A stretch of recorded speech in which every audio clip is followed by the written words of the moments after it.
avocat nanga Yesu Yoleyo nelakanga Ofana pembeni ya papa Okata makambo nanga. C'est vraiment de vous accorder la grâce pendant ces 3 heures, voire même 2 heures, de comprendre une clé de la Bible qui est très importante. Le Seigneur m'a mis à cœur de vous accorder cela parce que c'est l'une des clés qui fera que quand vous lisez la Bible, vous avez la facilité de voir Jésus dans les Écritures. Parce que c'est ça les soucis. Nous avons un mari, un époux qui se cache dans les Écritures et c'est à toi, la femme, de le chercher. Or, pour trouver cet homme, il te faut des clés. Donc, il se trouve dans une maison et cette maison a plusieurs chambres. Et c'est toi qui dois commencer à ouvrir chambre par chambre pour trouver là où le Seigneur se trouve. Or, ces chambres ne sont rien d'autre que les Écritures.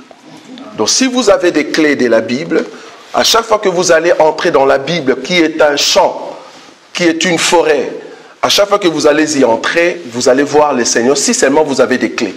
Sinon, vous allez lire la Bible comme un journal et vous ne saurez pas retrouver où se trouve le Seigneur. C'est très important. Donc, ici, nous voulons voir la clé qu'on appelle tabernacle. L'enseignement, ce n'est pas les tabernacles, mais c'est la clé qu'on appelle tabernacle. Le but, c'est quoi? C'est de prendre cette clé, commencer à nager dans les Écritures. Bon, je sais qu'on aura tout le temps de montrer toutes les Écritures, en tout cas pas aujourd'hui, qui peut t'aider à comprendre cette clé. J'aimerais souligner ici que la même clé qu'on appelle le tabernacle, si tu l'appliques sur une écriture, la même écriture peut aussi aller dans une autre clé. C'est-à-dire, si je prends une écriture et que j'utilise la clé qu'on appelle tabernacle, cela ne veut pas dire que le sens de l'écriture reste toujours dans le sens des tabernacles. Non. Tu peux prendre la même écriture et utiliser une autre clé. C'est ça, c'est qu'on dit le multicouleur de la tunique de Joseph. C'est très important. Ça va? Donc c'est comme ça que nous allons voir aujourd'hui cette première clé. Mais avec le temps, alors que nous allons commencer à passer ici, le but c'est vraiment de donner aux hommes de Dieu, ceux qui aiment comprendre les Écritures, comment expliquer la Bible. C'est très important. Alors aujourd'hui, je vais expliquer une écriture que j'ai expliquée la fois passée, qui a au fait soulevé, suscité des discussions ou soit des discordes pour ceux qui ne connaissent pas les clés de la Bible, qui ont seulement un sens unique, si je peux l'appeler ainsi, de la compréhension de la Bible. Bon, on comprend, parce qu'ils n'ont pas toutes les clés. Mais si vous avez des clés, vous allez comprendre, c'est facile. Donc ici, je vais parler sur une écriture qui se trouve dans ces passages ici de Exode chapitre 2. Nous allons commencer à partir du verset 11 et nous allons marcher avec vous. Exode chapitre 2, je commence à partir du verset 11. La Bible dit ceci. En ces temps-là, Moïse, devenu grand, s'est rendu vers ses frères et fut témoin de leurs pénibles travaux. Il vit un Égyptien qui frappait un Hébreu d'entre ses frères. 12. Il regarda des côtés et d'autres, et voyant qu'il n'y avait personne, il tua l'Égyptien et le cacha dans les sables. Il sortit le jour suivant. C'est-à-dire, on a 2 jours ici. C'est comme ça qu'il faut lire la Bible. Il sortit le jour suivant. Donc l'autre jour est passé, nous sommes dans un autre jour. Il sortit le jour suivant, et voici 2 Hébreux se querellaient. Il dit à celui qui avait tort, « Pourquoi frappes-tu ton prochain ?» Et cet homme répondit, « Qui t'a établi chef et juge sur nous? Penses-tu me tuer comme tu as tué l'Égyptien ?» Moïse eut peur et dit, « Certainement la chose est connue. » Verset 15, les derniers versets. Pharaon apprit ce qui s'était passé et il cherchait à faire mourir Moïse, mais Moïse s'enfuit de devant Pharaon et il se retira dans le pays des Madians où il s'arrêta près d'un puis. Parole du Seigneur. Amen. Je vais d'abord commencer par dire, ou peut-être rappeler, pour ceux qui connaissent l'enseignement, que dans la Bible, un prophète des dieux représente 2 camps, voire même 3. Si j'ai un prophète ici, prophète, je vais prendre par exemple prophète Osée. Le prophète Osée, il est en même temps prophète, ça c'est du côté spirituel par rapport à son ministère. C'est un prophète parce qu'il a reçu le ministère prophétique. On est d'accord? Donc, prophète, ministère, ok, c'est bon. Mais à part ça, un prophète représente Dieu auprès du peuple. C'est-à-dire, quand tu vois un prophète dans la Bible, tu te dis, est-ce que le prophète, le mouvement qu'il est en train de faire, c'est un mouvement des dieux vers le peuple, ou bien c'est un mouvement de peuple qui demande à Dieu? C'est toujours comme ça qu'il faut voir le prophète dans la Bible. À part le sens ministériel du prophète, il faut toujours voir le mouvement que le prophète est en train de faire dans la Bible. Est-ce que c'est le mouvement des dieux vers le peuple, ou bien c'est le mouvement de peuple qui s'adresse à Dieu? Parce que le prophète représente Dieu sur la terre, et le prophète représente le peuple auprès des dieux. Amen. Je vais prendre une écriture par exemple qui vient dans la tête. Osée, Dieu lui dit, va prendre une femme prostituée. Par exemple, va prendre une femme prostituée parce que le pays se prostitue. Si on t'est posé la question, Osée, le mouvement qu'il va faire pour aller prendre une femme prostituée, je suis dans le livre des Osée, regardez. Osée, chapitre, je crois, 1er. Osée, chapitre 1er.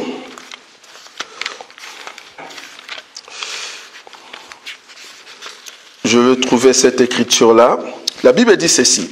Osée, chapitre 1er. La Bible dit, la parole de l'Éternel qui fut adressée à Osée, fils de Béri, au temps d'Osias, de Jotham, d'Akaz, d'Ézéchias, roi de Juda, et au temps de Jéroboam, fils de Joas, roi d'Israël. La première fois que l'Éternel adressa la parole à Osée, l'Éternel dit à Osée, va prendre une femme prostituée et des enfants de prostitution, car le pays se prostitue. Il abandonne l'Éternel. Vous voyez? Le fait que le pays se prostitue et que Israël abandonne l'Éternel, toi, Osée, ce que tu vas faire, au lieu d'aller vers Israël, va prendre une femme prostituée. La question, c'est de savoir, Osée ici, il fait quel mouvement? Du peuple vers Dieu ou Dieu vers le peuple? Dieu vers le peuple. Donc le prophète représente aussi Dieu. Vous voyez? Donc ici, Osée qui va aller prendre une prostituée, c'est au fait Dieu, dans la révélation, qui va aller chercher une femme prostituée. Je ne sais pas si vous voyez ça. Ça dit, Dieu va abandonner Israël, je vais aller chercher maintenant une femme prostituée. Osée va abandonner sa femme propre pour aller prendre une femme prostituée. Donc c'est Dieu qui va abandonner sa femme pour aller prendre nous qui sommes ici à Paris. Amen. Est-ce que vous voyez ça? Parce que nous sommes des prostituées. Oh, des nations. Maintenant, je vais prendre une autre écriture. Exode chapitre 32. On va prendre ça. Il faut dire à ces messieurs-là de Paris qu'on est en train de prêcher rien que la Bible à la main. On n'a pas un papier ici. Parce que s'il continue, on va venir, on va lui prendre le papier qu'il a entre les mains. Il ne saura pas prêcher devant nous. Nous, on l'a dans la tête. On a une source. La source, quand le ministère s'adresse, tu as des paroles qui viennent de partout. Nous parlons parce qu'on a la source. Bon, comme il continue les insultes, on va les chercher. Alors, Exode chapitre 32. Regardez cette écriture. Je suis dans quelle écriture ici? Je vais prendre une écriture. Le verset 31. Je commence à partir du verset 30. Comme ça, vous avez une idée. Les lendemains, parce que ici, le chapitre ici, c'est quand le peuple a fait le veau d'or. Vous êtes d'accord avec moi? Bien que le veau d'or, dans la révélation, explique autre chose. Pour ceux qui aimeraient avoir cet enseignement, ça se trouve sur YouTube. Dans la révélation, ça explique autre chose. Dans la doctrine, le peuple avait commis une abomination, on est d'accord? Mais dans la révélation, cela explique quelque chose d'autre. Parce que le peuple voulait un Dieu qui marche. Parce que Moïse n'était plus là. Or, le Dieu qui marche, il est venu sous forme de veau. Veau d'or. Or, le veau, c'est un travailleur, c'est un serviteur. Or, Dieu est venu comme serviteur en Israël par la personne de Jésus. Donc, le veau d'or explique la personne de Jésus. Bon, ça se trouve sur YouTube. Voilà, Exode. Exode chapitre 32. Je vais prendre une écriture, le verset 30. Les lendemains, Moïse dit au peuple, vous avez commis un grand péché, je vais maintenant monter vers l'Éternel, j'obtiendrai peut-être les pardons de votre péché. Vous voyez? Donc Moïse, étant prophète, il dit au peuple, je vais aller voir Dieu, peut-être nous allons obtenir le pardon. Regardez le verset 31. Moïse retourna vers l'Éternel et dit, ah, ce peuple a commis un grand péché, ils se sont fait un Dieu d'or. Pardonne maintenant leurs péchés, sinon efface-moi de ton livre que tu as écrit. Les prophètes ici, les mouvements qu'il est en train de faire, est-ce qu'il est ministre? Est-ce qu'il est Dieu? Ou bien il est peuple? Il est peuple. Est-ce que vous voyez le mouvement du dos? Donc là, le prophète explique aussi le peuple. Donc quand tu vois un prophète dans la Bible, tu peux dire, il faut voir si le prophète est ministre, si le prophète parle comme étant Dieu au peuple, si le prophète parle la prière du peuple vers Dieu. Très important. Ça, c'est pour tous les prophètes dans la Bible. Tous les prophètes dans la Bible. C'est très important. Alors, le verset que nous venons de lire maintenant, parce que je veux expliquer au fait que l'Égyptien que Moïse a tué, c'était bien dans la révélation notre Seigneur Jésus-Christ. Comment? Avant d'arriver là-bas, comme vous le savez, je fasse ici, donc pour ceux qui sont en train de crier, comme vous le savez, les tabernacles ici, le parvis, c'est là où il y avait l'autel. J'espère que vous le savez. Ah, tu veux changer? Ok, allez-y alors. Un instant. C'est plus mieux comme ça? Oui. Apparemment. C'est bon? Ok. Ça va. Espérons que ça va aller. Ça ne bouge pas, hein? Ok, c'est bien. Donc je disais, comme vous le savez, qu'au parvis, parce que ici, ce n'est pas l'enseignement tabernacle, hein, c'est la clé tabernacle que nous voulons utiliser. Dans le parvis, il y avait l'autel d'airain, la cuve d'airain, tout ce qui était en airain se trouvait dans le parvis.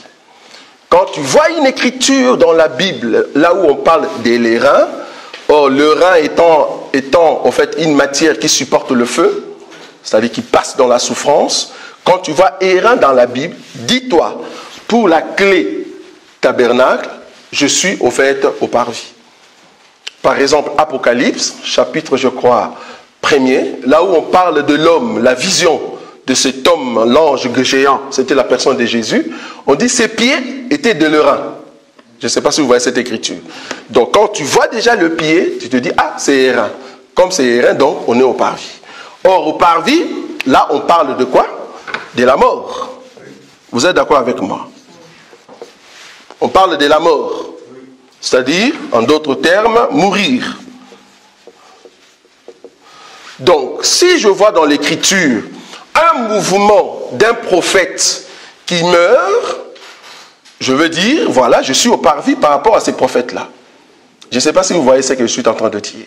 C'est-à-dire, quand je vois un mouvement dans le parvis, dans la Bible, d'un prophète qui vient de mourir, ou soit le deuil, hein, tu vois, comme quand on dit, le deuil de Daniel, nous voulons expliquer en fait les parvis. C'est tout. Quand tu vois la mort de Jacob, c'est-à-dire, nous voulons expliquer le parvis. Vous voyez? Parce que tous les prophètes, ils ont au fait expliqué le Seigneur Jésus par rapport à 1 Pierre, chapitre 1, le verset 10. Ça, vous savez, ce sont des clés, de clés de cet évangile. 1 Pierre, chapitre 1, verset 10. On peut lire ça rapidement. 1 Pierre, ce sont des versets clés de cet évangile pour t'aider à bien marcher dans les Écritures. La Bible dit ceci, 1 Pierre, chapitre 1er, 1 Pierre, chapitre 1er, le verset 10, la Bible dit ceci, les prophètes, vous avez vu ça? C'est au pluriel, hein? C'est tous les prophètes, ça va? Les prophètes qui ont prophétisé touchant la grâce qui vous était réservée ont fait de ces saluts l'objet de leur recherche et de leur investigation.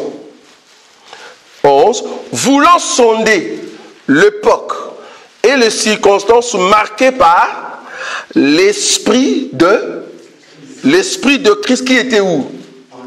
Qui était en eux et qui attestait. C'est qui attestait? C'est l'esprit de Christ, mais dans des corps de prophètes. Je ne sais pas si vous voyez ça. Qui attestait quoi?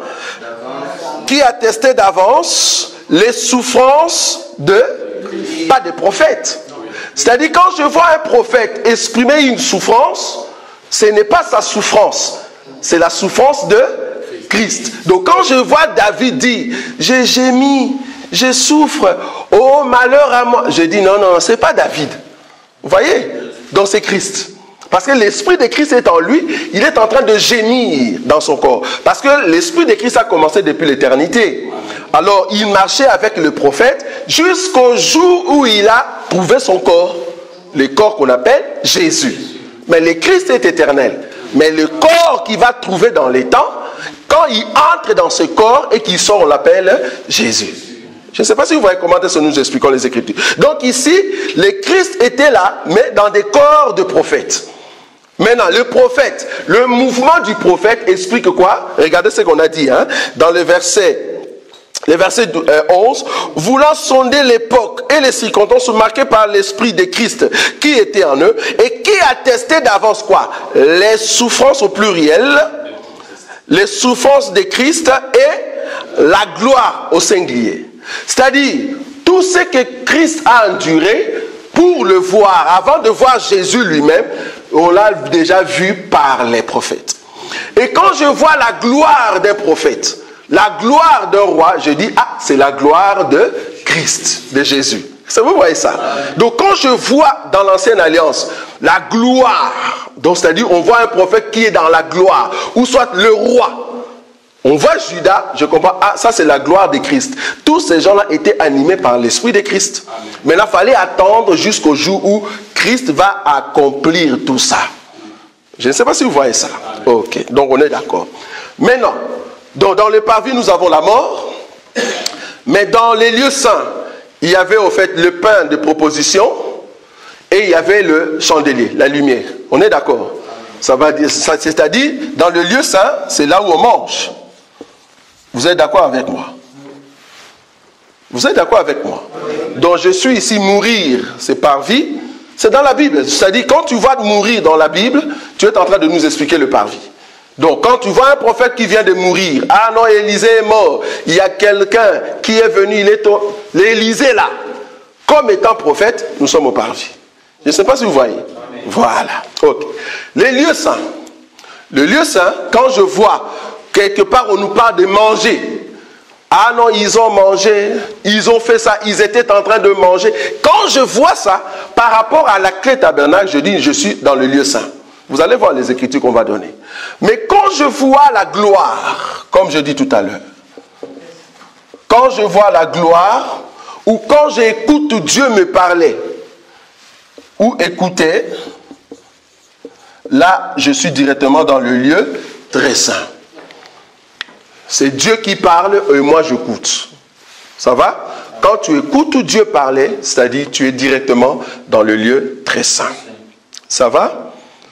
Mais non, je veux illustrer ça par rapport à une écriture. Après, j'explique maintenant l'Égyptien que Moïse a tué. Et peut-être, on va laisser des questions. Parce que le but ici, c'est vraiment des questions-réponses. Ça va? On va dans les jardins. Nous tous. On va prendre Genèse. Nous allons illustrer la clé tabernacle par rapport au jardin. Ça va? Bon, le frère Paty, il a tout dans son ordinateur. C'est bien. Genèse.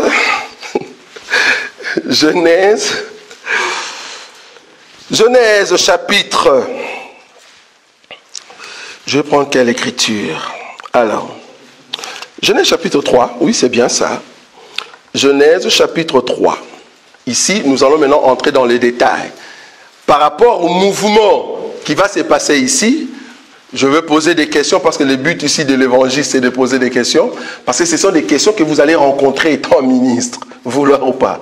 Et c'est à vous de répondre. Vous allez répondre par rapport aux Écritures. Remarquez, Genèse chapitre 3, la Bible dit, les serpents étaient le plus rusé de tous les animaux des champs que l'Éternel Dieu avait fait. Il dit à la femme, Dieu a-t-il réellement dit, vous ne mangerez pas de tous les arbres du jardin? Vous ne mangerez pas de tous les arbres du jardin. La femme répondit au serpent, nous mangeons du fruit des arbres du jardin, mais quant au fruit de l'arbre qui est au milieu du jardin, Dieu a dit, vous n'en mangerez point et vous n'y toucherez point de peur que vous ne mouriez. Alors le serpent dit à la femme, vous ne mourrez point. Mais Dieu sait que le jour où vous en mangerez, vos yeux s'ouvriront et que vous serez comme de Dieu, connaissant le bien et le mal. Connaissant le bien et le mal. La femme vit que l'arbre était bon à faire quoi? À manger et agréable à la vue et qu'il était précieux pour ouvrir l'intelligence. Elle prit de son fruit et en mangeant, elle la donna aussi à son mari qui était auprès d'elle et il la mangea. Ils sont en train de rencontrer quelle histoire ici avec les serpents et avec Ève et puis Adam qui était à côté. L'histoire c'est tout autour de quoi?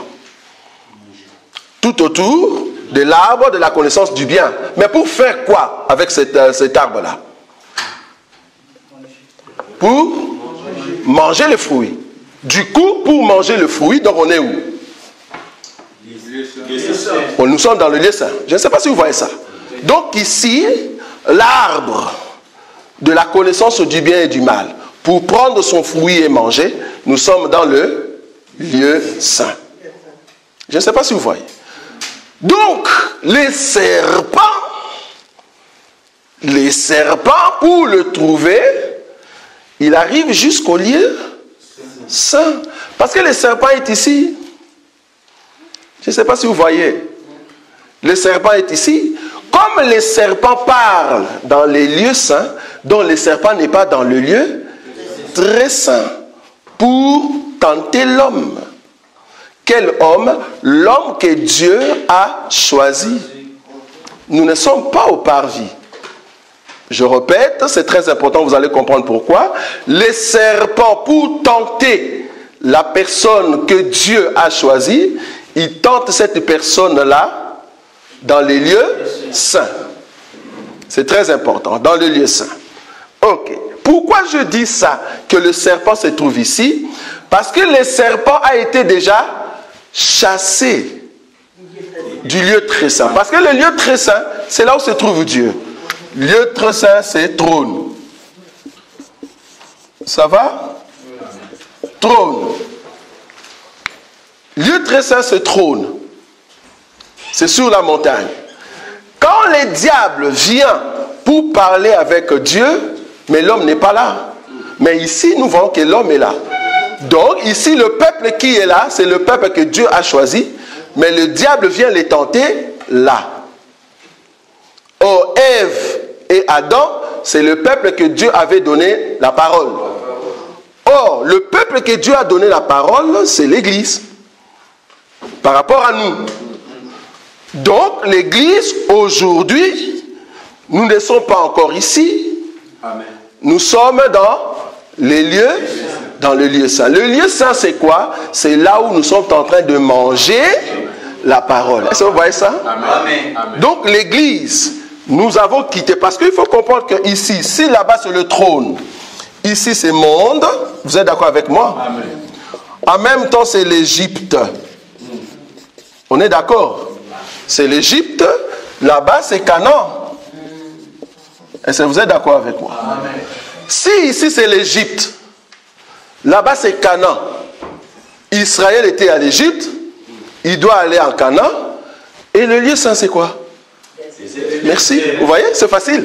Donc, ici nous sommes au désert. Ah, donc je comprends, si c'est le désert, je dois prouver que Satan est ici. Ah, on nous a dit que Israël va quitter l'Égypte pour aller en Canaan, mais je vous ai fait passer dans les déserts, là où il y a le serpent et les... Ah, donc on comprend. Hein? Ça, c'est l'enseignement. Il faut prêcher comme ça. On prend cette écriture, on les met ensemble. Paul a dit, je suis monté jusqu'au 3e. C'est où le premier ciel, c'est où le 2e ciel? Premier ciel, 2e ciel, 3e ciel. Il n'y a pas 4 ciels. Non, non, non. Nous, on n'a que 3 ciels. Donc, j'ai ici le premier, 2e et 3e. Donc, si les diables, on l'a chassé au 3e ciel, alors qu'Apocalypse nous a dit qu'on va les chasser dans le ciel et il va tomber sur terre, dans les mondes, donc il va tomber ici. Mais il n'est pas là, mais il va tomber ici. Donc pour le moment, il est où? Au 2e. C'est quoi? Théa, boy, c'est quoi? Théa. Est-ce que vous voyez ça? Amen. Donc du coup, les scorpions et les serpents sont au désert. Donc là où nous mangeons, c'est dans l'église que nous allons voir les démons. C'est là-bas qu'il faut les chasser. Il faut résister. Parce qu'un enfant du diable, il n'a pas besoin de résister au diable parce que le diable va les prendre directement. L'écriture qui dit résister au diable et il fuira. Mais on va les résister où? Ici au parvis? On va les résister ici. On est d'accord, non? Voilà. Quand la Bible dit qu'il est comme un lion, il rôde comme un lion, rugissant, cherchant qui? Il est où? Au parvis? Il est ici. Maintenant, pour prouver cet élément ici, nous comprenons que Judas, quand on l'a chassé pour aller faire son travail, on l'a chassé d'ici vers là. Est-ce que vous voyez? Mais il était toujours avec des disciples. Il s'est camouflé. Est-ce que vous voyez? Donc Judas est ici, mais cependant il doit sortir. Parce que le mouvement de Judas, on peut prendre, on peut balancer la nuée. C'est très important. Ça va? Donc on comprend que c'est dans les déserts. Ok. Donc toutes les écritures que vous allez vous prendre dans la Bible, quand on parle de la mort, comprends que tu es dans les parvis. Quand on parle de manger, tu es dans les déserts.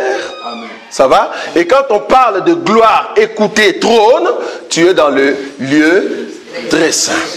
Ça va? Amen. Ok. Maintenant, je vais rentrer dans l'écriture pour le bien-aimé qui n'ont pas compris cet enseignement. J'espère que maintenant, ils vont comprendre. Ok. Exode. Exode chapitre 2. La Bible dit ceci. Regardez le mouvement. Exode chapitre 2, je commence à partir du verset 11, comme tout à l'heure.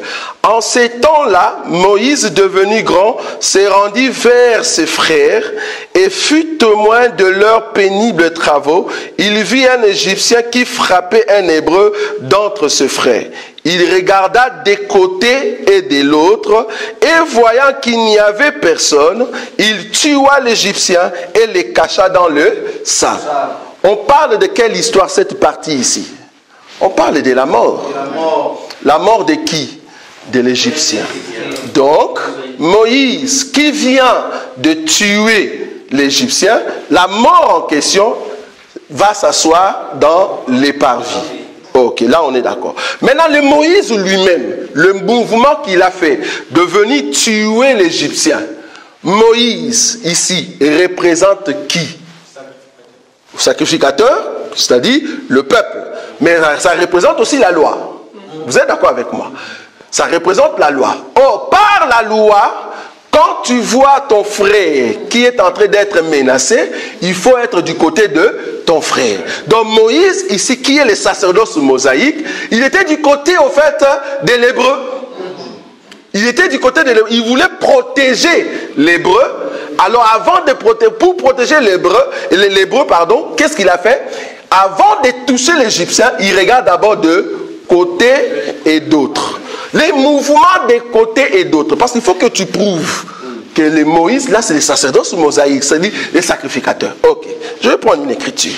Je vais expliquer les mouvements là, des côtés et d'autres. Ça va? Ok. Je vais prendre une écriture. Cherchez-moi l'écriture dans la Bible. Non, même pas hébreu. Je vais prendre encore une écriture là où on doit agiter des côtés et d'autres. Voilà. Je vais prendre une écriture. Le mouvement où le sacrificateur doit agiter des côtés et d'autres. Il agite quoi? C'est ce qu'on va voir. Alors, je vais prendre cette écriture. Alors, je suis dans quelle écriture? Combien? Tu peux lire?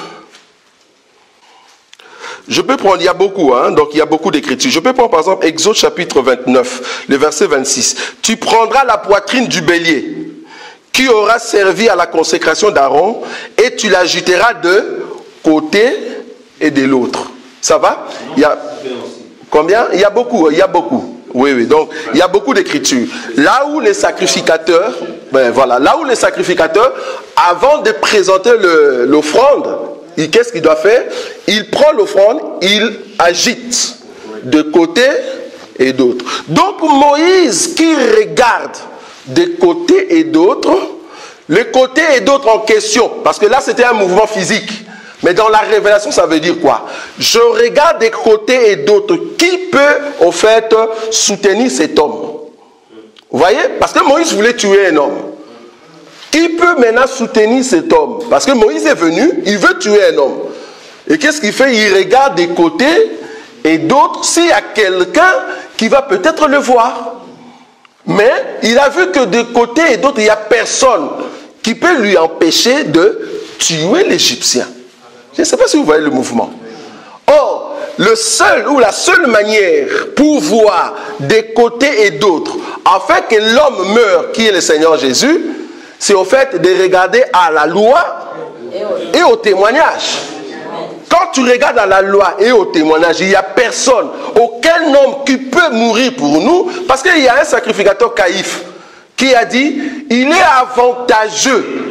Un homme meurt pour le bien de tout le monde. Cet homme-là, il faut d'abord le chercher. Pour le chercher, il faut regarder des côtés et d'autres, à la loi et au témoignage. Pour nous, à la parole et à la puissance de la parole.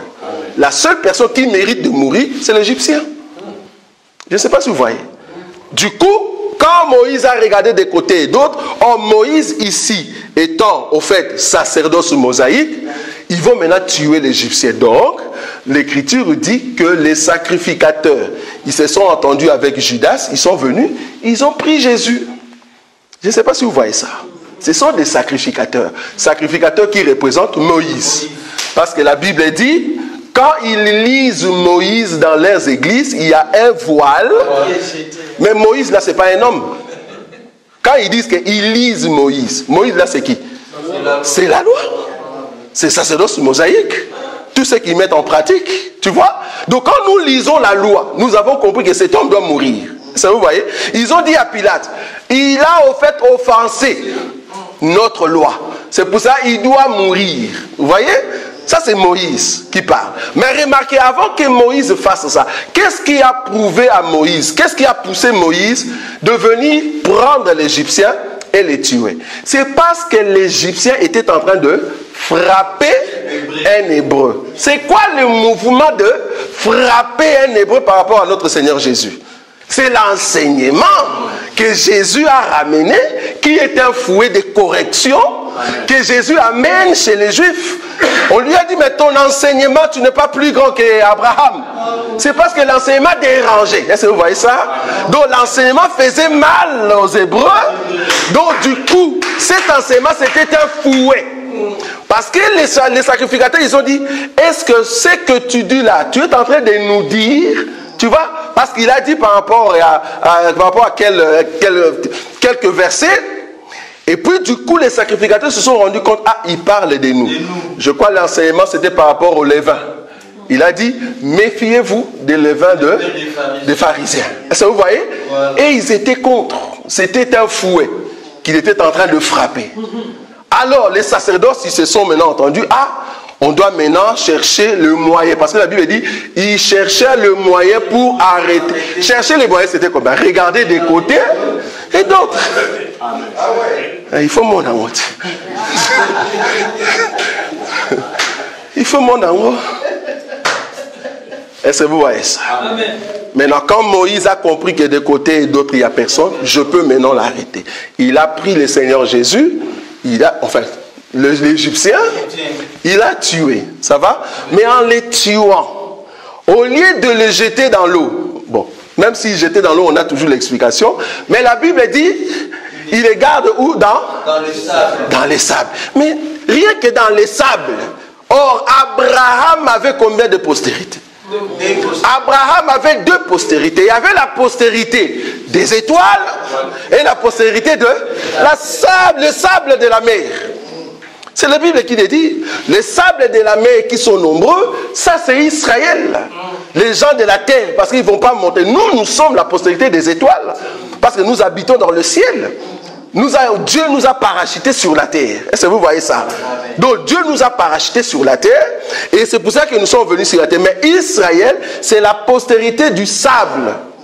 Donc, tuer l'Égyptien et les cacher là-bas, mais parce que le Seigneur a été tué en Israël. Et on a gardé son histoire là-bas. Mais remarquez une chose, parce que là, peut-être dans l'Écriture, on n'a pas vu. Dans l'Écriture, on n'a pas vu. Depuis le temps que Moïse a tué maintenant l'Égyptien, dans la maison de l'Égyptien, il n'est plus là.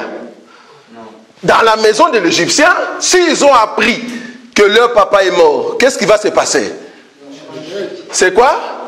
Le deuil. Donc, nous sommes dans le deuil de l'Égyptien.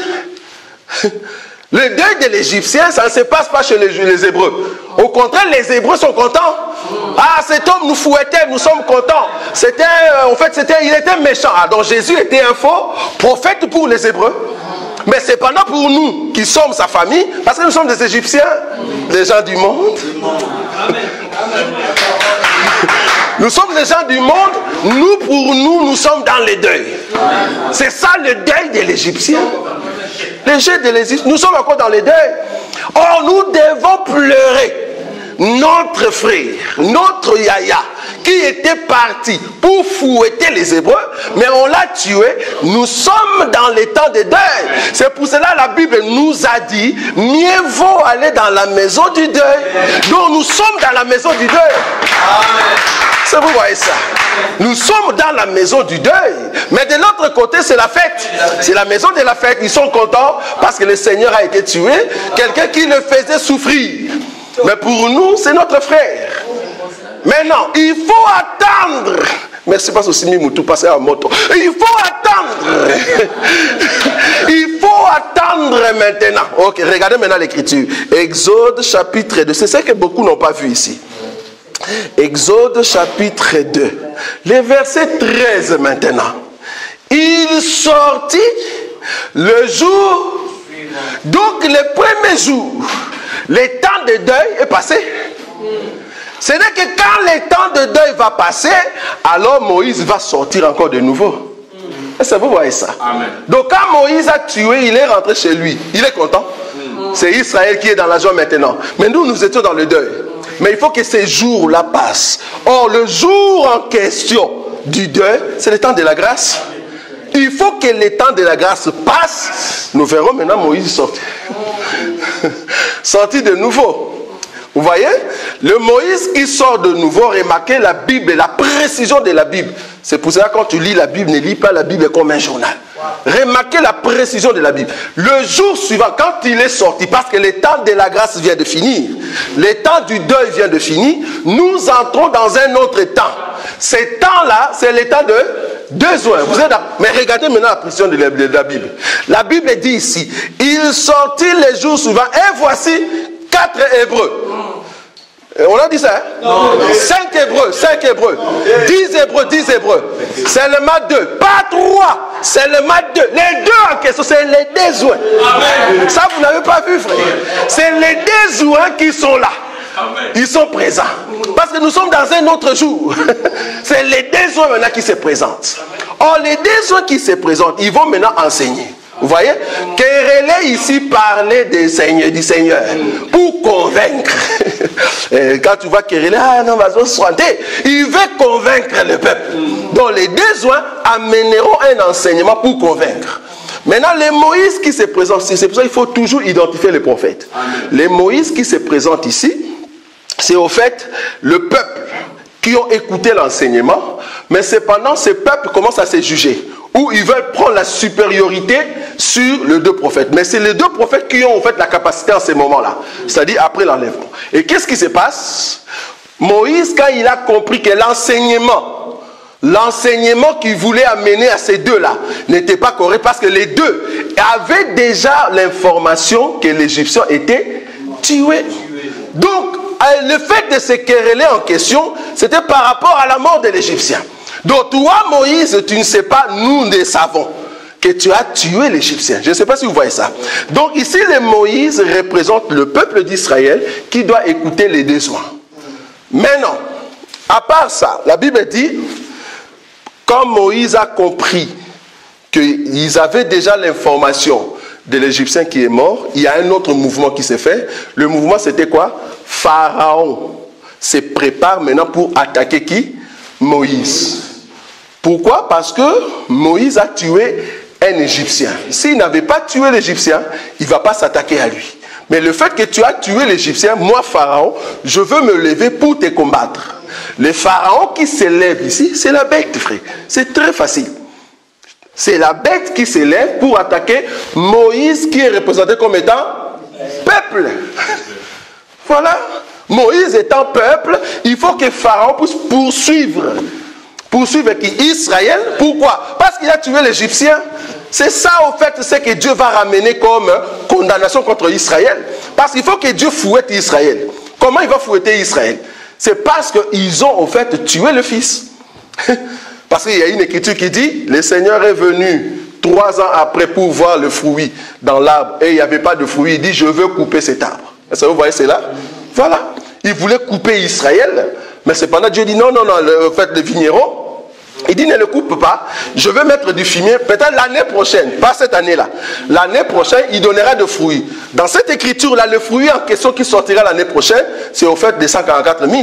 Est-ce que vous voyez ça? Parce que l'année en question, c'était l'année de la grâce. Cette année-là, il faut mettre d'abord de fumier. Mais l'année prochaine, peut-être, il a bien dit peut-être, ça va donner de fruits. Or, le peut-être en question, c'était les 144 000. Parce que la Bible dit, quand vous verrez que le figuier commence à bourgeonner, comprenez que le temps est là. Bourgeonner veut dire les 144 000, ceux qui reçoivent au fait la sémence. Donc ici, Pharaon qui veut attaquer Moïse, c'est au fait la bête qui va attaquer le juif. Maintenant, il faut que les Juifs puissent fuir. Apocalypse chapitre 12. Parce qu'ils doivent avoir un lieu préparé pour la femme qu'on a donné les 2 ailes pour aller recevoir l'enseignement. Vous êtes d'accord ou pas?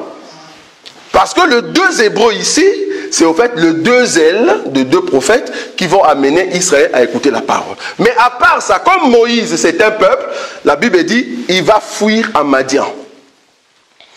En fouillant en Madian, si vous continuez l'écriture, il faut que Moïse revienne. Donc le Moïse qui est peuple, il représente le peuple qui doit fuir la bête, en même temps écouter l'enseignement. Il représente aussi le peuple qui a fui et qui reviendra. Ça, nous parlons de reste d'Israël. C'est dans ce sens-là que nous avons présenté l'enseignement.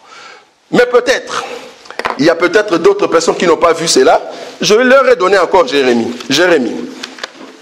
Jérémie, remarquez, parce qu'ils ont dit, ah non, Jésus ne peut pas être cet Égyptien-là. Ok, je leur ai dit, mais pourquoi Jésus est éthiopien? Ah bon, je n'ai jamais vu dans la Bible que Jésus est éthiopien. Je dis, ok, je vais te montrer ça dans la Bible. Jérémie chapitre 38. Jérémie chapitre 38, remarquez. Le verset 7, la Bible dit, Ebed-Melech, l'Éthiopien, eunuque qui était dans la maison du roi, apprit qu'on avait mis Jérémie dans la citerne. Le roi était assis à la porte de Benjamin. Ebed-Melech sortit de la maison du roi et parla ainsi au roi. Ô roi, mon Seigneur, ces hommes ont mal agi en traitant de la sorte Jérémie, le prophète, en les jetant dans la citerne, il mourra. Est-ce que vous voyez ça? Il parle de la mort. Donc Jérémie se trouve dans les parvis. Je ne sais pas si vous voyez ça. Jérémie se trouve dans les parvis. Maintenant, il y a quelqu'un qui vient pour le secourir, pour le faire sortir de là. Ça va? Il mourra certainement.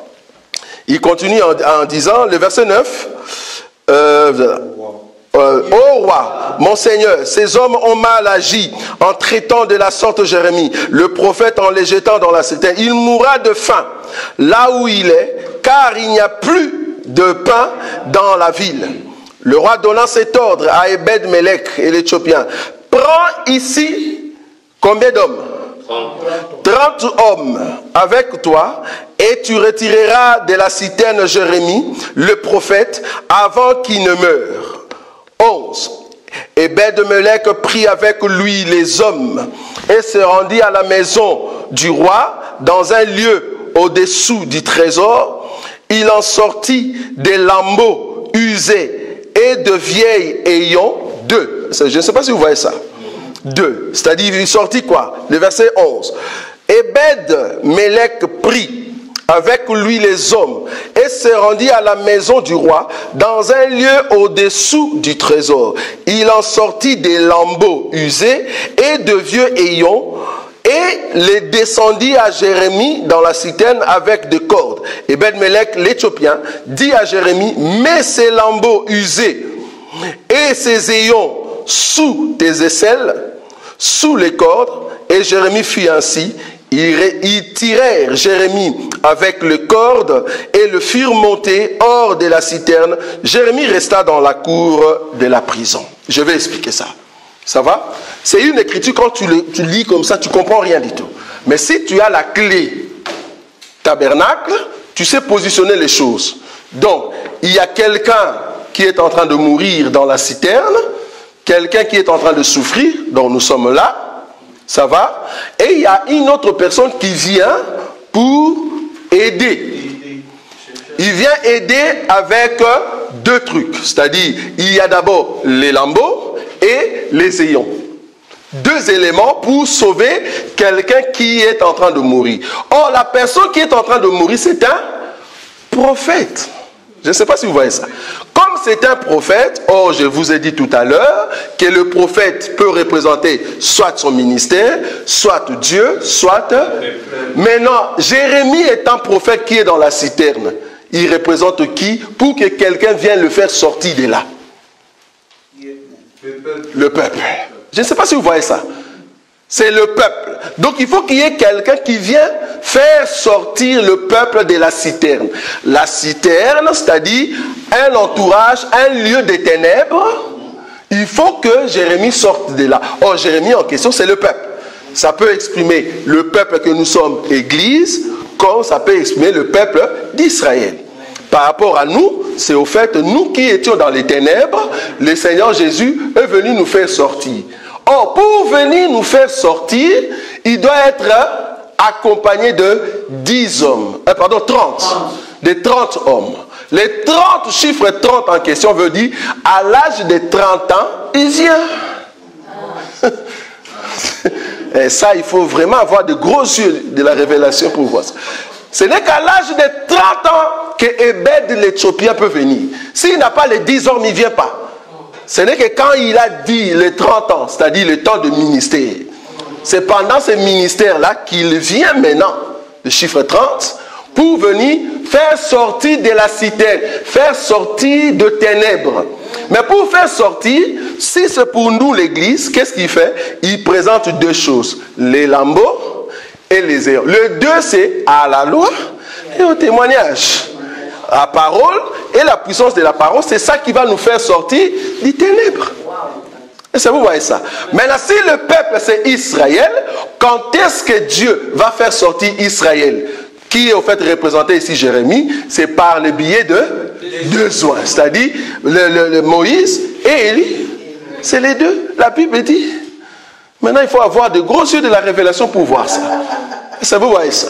Mais ici, la personne qui va faire sortir Israël, la personne qui a sauvé toi et moi, Il nous a fait sortir des ténèbres vers la lumière. Nous étions dans la citerne et nous sommes sortis. C'est qui? C'est Jésus, non? Vous êtes d'accord? Si c'est Jésus qui nous a fait sortir de la citerne, dans cette écriture, Jésus est l'Éthiopien.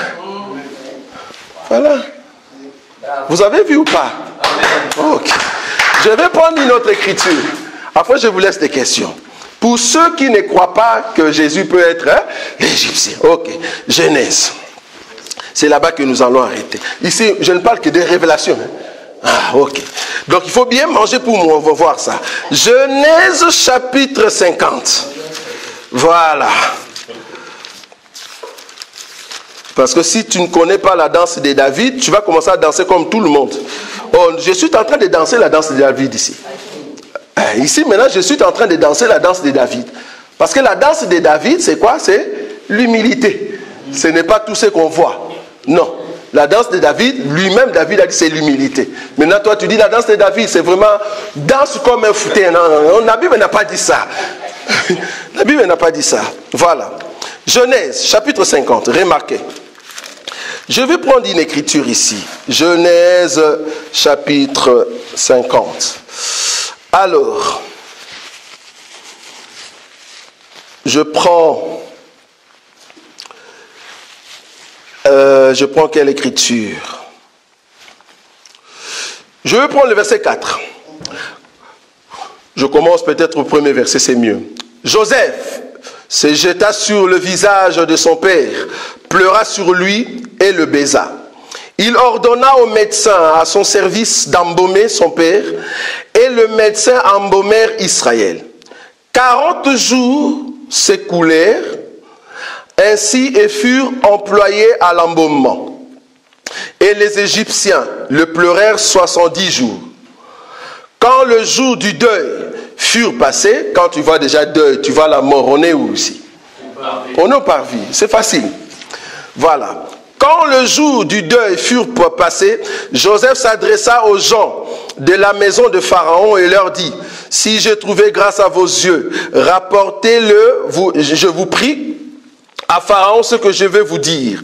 Mon père m'a fait jurer en disant: voici, je veux mourir, tu m'enterreras dans le sépulcre que je me suis acheté au pays de Canaan. Si c'est au pays de Canaan, lui qui est ici en Égypte, la mort, lui qui est au parvis, parce qu'ils sont encore au parvis, parce qu'on a embaumé, on est encore au parvis.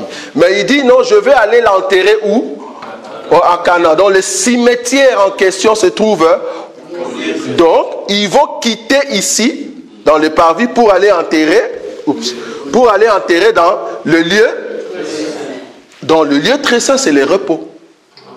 C'est pour ça que quand nous parlons de cimetière de Macpéla, nous sommes en train d'expliquer le lieu très saint. Pour entrer là-bas, pour entrer au ciel, tu dois être la femme de la personne qui te donne le repos. Quand j'ai dit par exemple cimetière de Macpéla, ne pense pas cimetière visible, non. Je veux juste dire le repos de l'église. Parce que le repos se trouve à Canaan. Ça, vous voyez ça? Donc le repos, ça, parce que la mort, quelqu'un on va enterrer, c'est dans le repos. Or, le repos se trouve à Canaan, donc nous sommes dans le lieu très saint. Donc, on veut amener Jacob où? Dans le lieu très saint. Vous êtes d'accord avec moi? Ok. Mais avant d'arriver là-bas, qu'est-ce qu'il y a eu? Remarquez. Le verset 6. Pharaon répondit: monte. Non, je vais prendre le verset 5 encore. Mon père m'a fait jurer en disant: voici, je veux mourir, tu m'enterreras dans les sépulcres que je me suis acheté au pays de Canaan. Je voudrais donc, écoutez, je voudrais donc, regardez la Bible, le frère Pati. Regardez la Bible. La Bible dit ceci, le verset 5. Je voudrais donc y descendre. Non, monter. C'est monter ou descendre? Monter. Ah, donc si je veux monter là où je pars, c'est une montagne. Parce que pour monter quelque chose, c'est-à-dire tu quittes les lieux du bas, tu montes au-dessus. Donc, pour monter là-bas, je dois quitter le sol pour aller vers là-bas. Donc, Canaan se trouve au sommet de la montagne. Or, l'Égypte se trouve au bas de la montagne. Donc, quand je vois quelqu'un monter sur la montagne, Dieu habite sur la montagne. Je ne sais pas si vous voyez ça. Donc, rien que la montagne, excusez-moi, je vais effacer, la montagne, normalement, a 3 parties. Donc, c'est aussi les tabernacles. Nous comprenons? Donc, bas de la montagne,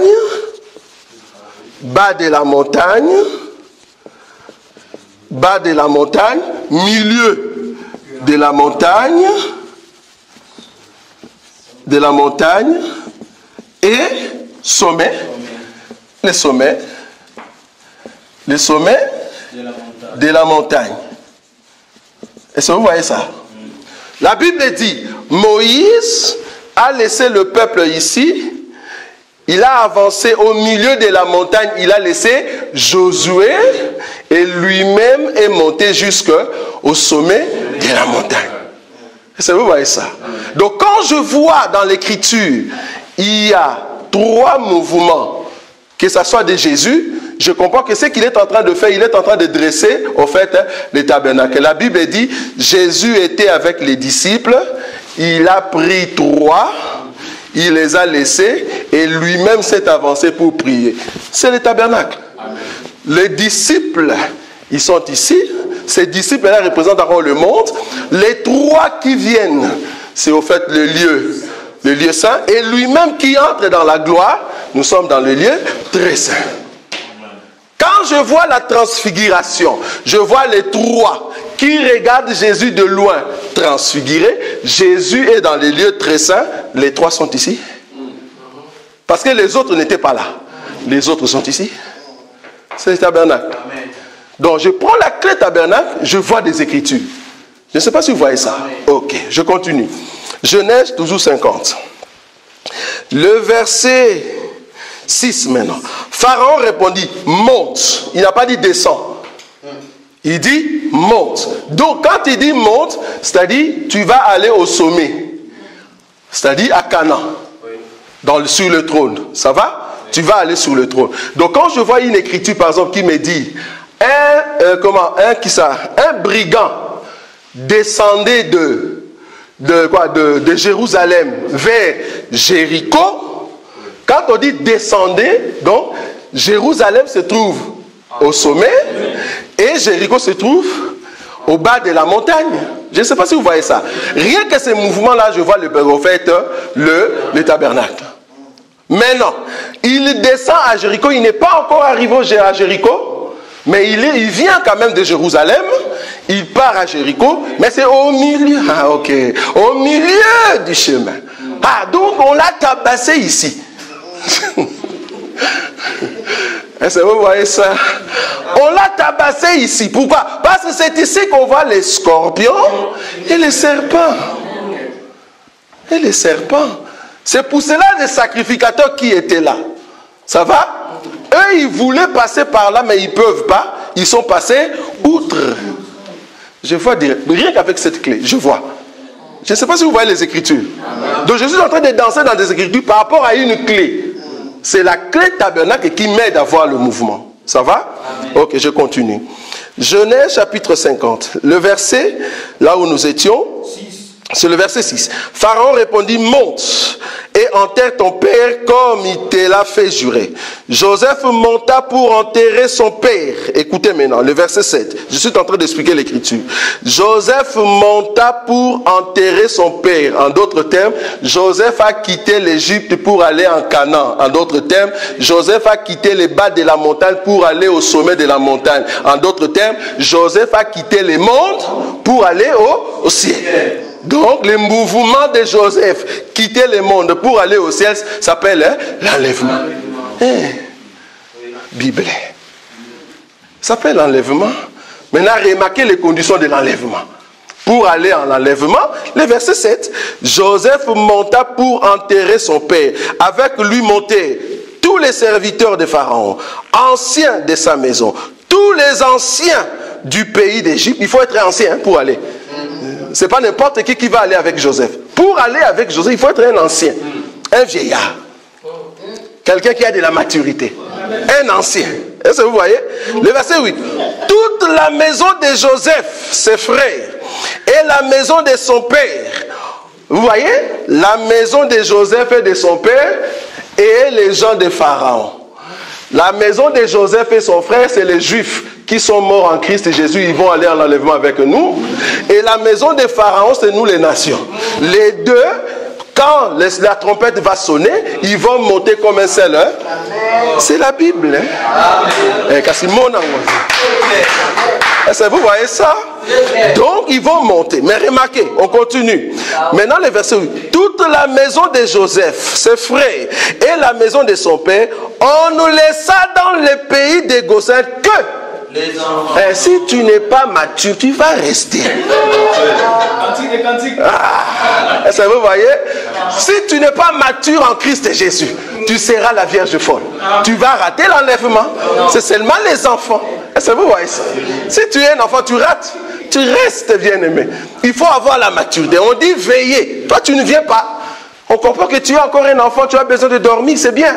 À moins que ce soit un empêchement. Mais si tu es mature, tu veux aller au ciel. Même si elle a veillé comme ça, il faut venir.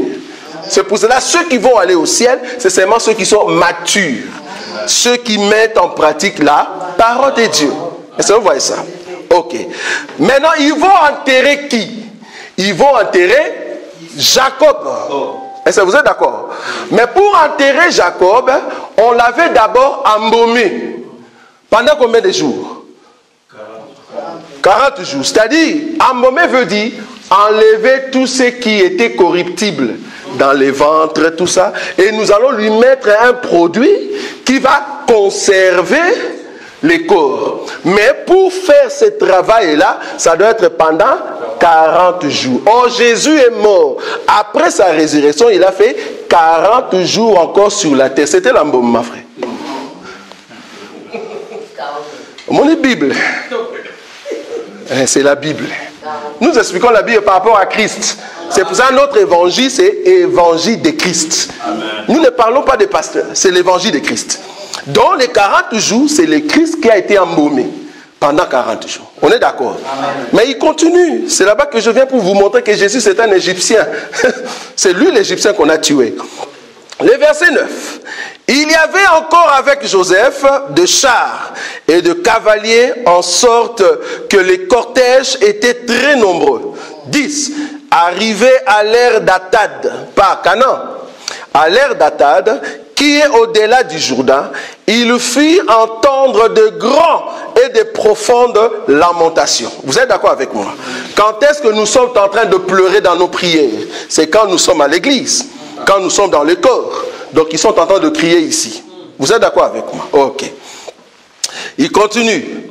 Dans le verset 10, arrivé à l'ère d'Atad, qui est au-delà du Jourdain, ils firent entendre de grandes et de profondes lamentations, et Joseph fit en l'honneur de son père un deuil de 7 jours. Les habitants du pays de Canaan furent témoins de ce deuil dans l'ère d'Atad, et il dit, voilà un grand quoi? Un grand deuil parmi qui? Et alors? Alors que c'était Joseph. Mais la façon qu'ils sont en train de célébrer leur deuil, c'était le deuil des Égyptiens. Or, les Égyptiens vont pleurer l'Égyptien. Est-ce que vous voyez ça? Parce que le père a été embaumé en Égypte. Mais pour aller l'enterrer en Canaan, on vient d'abord ici. Il faut faire sortir des profondes douleurs. Est-ce que vous voyez? Et le deuil se passe pendant 7 jours. C'est pendant le temps de la grâce. Les 7 jours, pendant le temps de la grâce, c'est là-bas que le Seigneur, nous sommes en train de le pleurer. La maison du deuil. Est-ce que vous voyez ça? Il pleure qui? Jacob qui a été embaumé par le système des Égyptiens. Donc quand tu regardes comme ça, tu dis ce sont des Égyptiens. Qui pleure qui? L'Égyptien. Ils ont regardé et dit, ça ce sont des Égyptiens. Mais en réalité, ce ne sont pas des Égyptiens. Ça, je dis bien en réalité. Mais quand nous regardons, ce sont des Égyptiens. Parce que Jésus était juif dans le sang. Mais quand on l'a regardé, on dit, nous sommes maintenant convaincus que tu es un Samaritain. Ça, nous sommes convaincus. D'ailleurs, tu as un démon. Alors que Jésus n'était pas un Samaritain. Donc Jésus, quand tu le regardes, tu penses que c'est un Samaritain. Non, il n'est pas un Samaritain. Donc Jésus, c'est l'Égyptien. Et ça, c'est la parole de Dieu. Donc pour prouver que l'Égyptien qui a été tué dans la révélation explique notre Seigneur Jésus. La mort de cet Égyptien. Les Moïse en question, c'est le peuple d'Israël. Parce que, je vais prendre une dernière écriture, Actes des Apôtres, chapitre, je crois, 28, pour confirmer que c'est Moïse, c'est le peuple qui a tué, en fait, le Seigneur. Actes des Apôtres, chapitre 28. La Bible dit ceci. Je vais prendre le verset...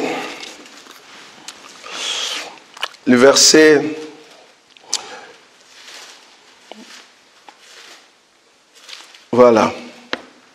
Je vais prendre le verset 26. Le verset 26. Je commence à partir du verset 25, ça va m'aider. Comme il s'est retiré en désaccord, Paul n'ajouta que ces mots. C'est avec raison que le Saint-Esprit, parlant à vos pères, par le prophète Ésaïe, a dit, « Va vers ce peuple et dis, vous attendrez de vos oreilles et vous ne comprendrez point. Vous regarderez de vos yeux et vous ne verrez point. Car le cœur de ce peuple est devenu insensible. Ils ont endurci leurs oreilles et ils ont fermé leurs yeux, de peur qu'ils ne voient de leurs yeux, qu'ils n'entendent de leurs oreilles, qu'ils ne comprennent de leur cœur, qu'ils ne se convertissent et que je ne le guérisse. » 28. Sachez donc que ce salut des dieux a été envoyé aux païens et qu'ils l'écouteront. Quand il dit qu'ils l'écouteront, les païens qui vont écouter le Seigneur, ça sera dans le royaume. Parce que c'est ici qu'il faut écouter Dieu. Ça va? Ça sera dans le royaume. Et qu'ils l'écouteront. Dernière écriture. Le verset 29, lorsqu'il eut dit cela, les Juifs s'en allèrent discutant vivement entre eux. C'est-à-dire, ils ont quitté. Donc, l'écriture que je cherchais ici, c'est par rapport là où il a dit que vous, c'est lui qui était venu, mais vous l'avez tué. Non, ça c'est Étienne. Ouais, c'est Étienne. Étienne a dit que le Messie, le Sauveur qui était venu, mais vous l'avez tué. Donc, il a dit que c'est le Juif. En fait, Israël qui a tué le Seigneur. Donc Moïse, qui est en train de tuer l'Égyptien, représente le peuple d'Israël. Ça va? Voilà. C'était en fait l'éclaircissement par rapport à l'Égyptien que Moïse a tué. C'était bel et bien notre Seigneur Jésus-Christ, dans la révélation. Ça va? C'est très important. Alors, terminons maintenant avec la clé. Je vous ai montré la clé, c'est-à-dire quand tu vois les éléments qui sont là, tu te dis, ok, je peux prendre la clé qu'on appelle tabernacle. Donc, je peux marcher avec ces éléments, les éléments ici. Je vous ai donné l'écriture de Gethsémane. Quand Jésus a pris les disciples, il les a laissés, il a pris 3, Jean, Jacques et Pierre. Il les a amenés, après il les a laissés, lui-même il est parti prier seul. Le mouvement en question, c'est au fait le tabernacle. Ça va? Donc il y a beaucoup de mouvements comme ça qui prouvent que le Seigneur est en train de faire les tabernacles sans pour autant que vous puissiez vous rendre compte. C'est très important. Ça va? Par exemple, par le tabernacle, parce que il faut comprendre que quand nous disons qu'il est le même hier, aujourd'hui et pour toujours, il est au fait le parvis, le lieu saint et le lieu très saint. Parce que c'est le lieu très saint qui est éternel. Il est le même hier, il a travaillé avec Israël, qui est un peuple qui ne va pas entrer ici. Ça va? Il est un peuple en fait, qui a travaillé avec Israël, le peuple du parvis, le peuple qui est encore dans le monde, ou soit ils vont rester dans le monde, ils ne vont pas aller au ciel. Il est le même hier, il est le même aujourd'hui. Or, aujourd'hui, il travaille avec toi et moi, nous qui sommes église, donc nous sommes dans le lieu saint, et pour toujours, c'est-à-dire pour l'éternité. Ça va? Ce sont des mouvements. Donc quand tu vois des mouvements comme ça, tu te dis, ah, la clé que je peux utiliser ici, c'est au fait les tabernacles. Maintenant, dans les tabernacles, tu te dis, je veux rechercher là où il y a la mort, je veux rechercher le peuple de la terre, c'est-à-dire les bas de la montagne, je veux rechercher le peuple du milieu de la montagne, et je vais chercher les peuples qui sont au sommet. La Bible dit que les 10 vierges étaient en train d'attendre le Seigneur. La Bible dit au milieu de la nuit. Je ne vais même pas souffrir.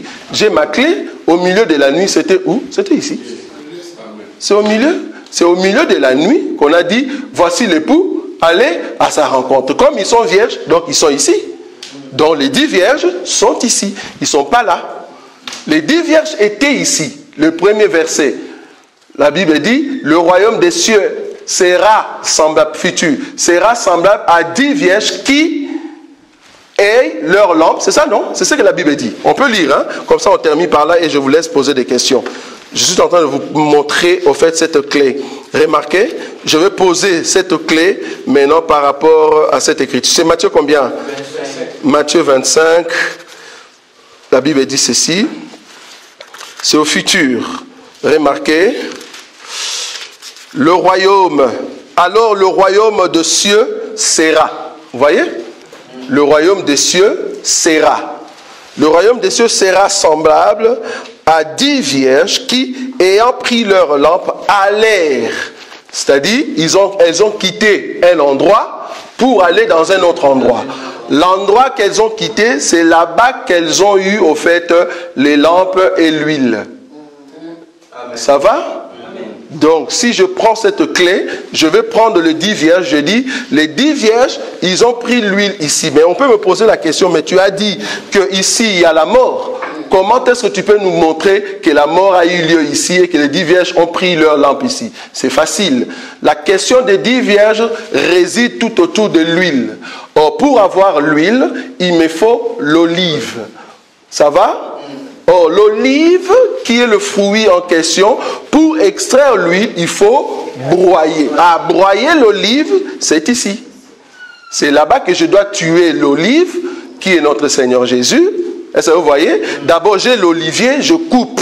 Enfin, déjà en coupant, je suis en train de faire souffrir l'arbre. Je enlève les olives, je broie les olives, je le sèche. C'est-à-dire, je permets au soleil de frapper l'olive. Je ne sais pas si vous voyez. Là, je parle de la souffrance. Je suis encore au parvis. Maintenant, quand l'huile est sortie, moi qui suis enfant de Dieu, je prends l'huile, j'avance jusqu'à l'église avec cette lumière. Maintenant, c'est ici qu'on fera au fait l'élection. C'est-à-dire de ceux qui vont aller au deuil de Jacob et ceux qui vont rester. Mais il faut qu'ils soient ici.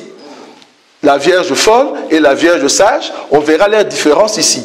La Vierge sage va au fait augmenter l'huile, mais la Vierge folle, l'huile va terminer. Donc la Bible dit, allez auprès de ceux qui en vendent. Or, nous sommes ici dans les parvis. Ils vont aller où? Là-bas? Non. Ils vont aller où? Ils vont rentrer. Or, qui vont vendre l'huile ici?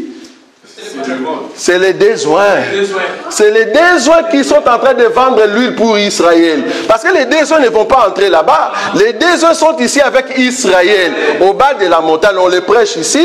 Maintenant, la sage dit, allez auprès de ceux qui en vendent. Mais elles ne vont pas acheter. Parce que l'huile qu'eux, ils sont en train de vendre, c'est pour Israël.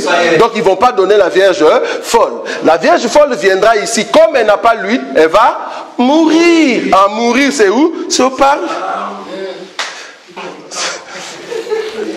Vous voyez ça? Elle va mourir.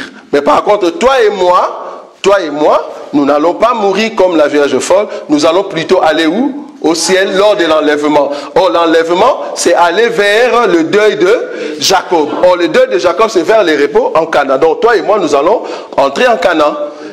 Et alors, Joseph a dit, je veux aller enterrer mon père et je veux retourner. Donc, on va aller en l'enlèvement et il faut qu'on revienne ici pour régner, frère.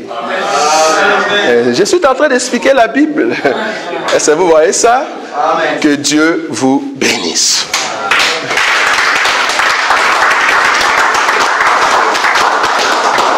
Amen. Je n'ai pas un cahier ici. Un cahier. Est-ce que vous voyez ça? Hein? Je n'ai pas un cahier ici. Ok? Ce sont des choses, voilà, ça c'est la source. Si vous devenez une source, c'est parce que vous avez des clés de la Bible. Ça va? Par le clé, nous tous on a appris de clés et c'est ça qui nous aide aujourd'hui. Tout ce que je vous ai donné ici, c'est pas que j'ai bloqué des écritures, non. J'ai une clé et je fais seulement appeler des écritures. Et je sais poser directement, et puis juste, par rapport à Christ, pas par rapport à une autre personne. Comme l'évangile, c'est l'évangile de Christ, je suis en train d'expliquer Christ dans d'autres écritures, c'est tout. Et c'est ce qu'on appelle la révélation. Ça va? C'est très